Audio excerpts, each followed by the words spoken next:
évidemment, comme tout le monde, j'ai entendu parler du film Hold Up autour de moi. Donc certains disaient que c'était une révélation pour eux, d'autres qui disent que vraiment c'est de la grosse merde.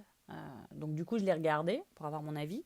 Et tout de suite, dès les premières minutes, j'ai fait le lien entre Hold Up et les montages cinématographiques des films porno. Ouh là là, dans quoi je pars? Euh, Concrètement, le réalisme d'un film, ça se joue sur le fin dosage entre des choses vraies et des choses fausses. Et ce, généralement en trois étapes qui sont de degrés différents. C'est-à-dire que dans un film porno, voilà, on a des vrais humains.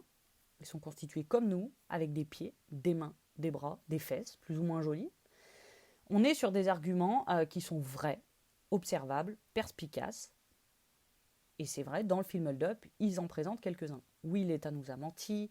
Oui, le masque fait des boutons. Et effectivement, oui, tout le monde ne meurt pas du Covid. Ce dernier point, tout le monde ne meurt pas du Covid, on peut vraiment faire la transition avec le porno.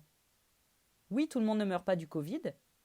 Et oui, messieurs, vous n'êtes pas tous montés comme les acteurs de porno. Certains le sont. Ici, on a la phase d'argument qui va du coup parler à certaines personnes et qui va pas du tout parler à d'autres. Ceux qui ont eu le Covid et qui s'en sont sortis, ils confirment qu'ils s'en sont sortis. Ceux qui ne l'ont pas eu, ils gardent quand même un doute au fait que potentiellement ils pourraient en mourir.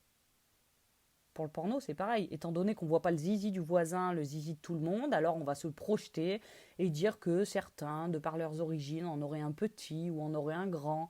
Bon, ben là on se projette en disant que peut-être les vieux en mourraient plus, que les jeunes en mourraient moins. Bon, pourquoi pas? La dernière phase, du coup, c'est celle du montage. Elle est intéressante dans le film Hold Up parce qu'elle répond à, à plusieurs enchaînements. Il y a des arguments pour, des contre, des on sait pas, des pour, des contre, des on sait pas, des on sait pas, des pour, des contre. Le film, il dure 2h40. Donc le truc, déjà, accrochez-vous hein, cérébralement. C'est un peu le thèse, antithèse, synthèse, machin. Bah, dans le porno, c'est un peu pareil. On a des plans de dessus, de dessous, des positions qui changent toutes les 2 secondes, des entrées, des sorties. Ça répond aux besoins, aux angoisses de chacun. Là, après, on tombe dans l'ordre du fantasme, etc.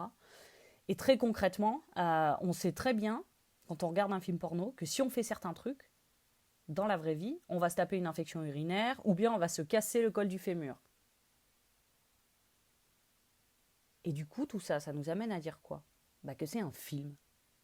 Le film, c'est un film, c'est pas un documentaire.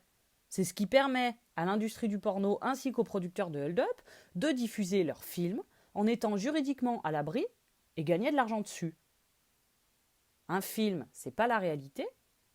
Les médias, c'est pas la réalité. La réalité, c'est vous. C'est vous, c'est votre participation au débat public, avec un biais qui est bien connu, c'est l'effet de Dunning-Kruger.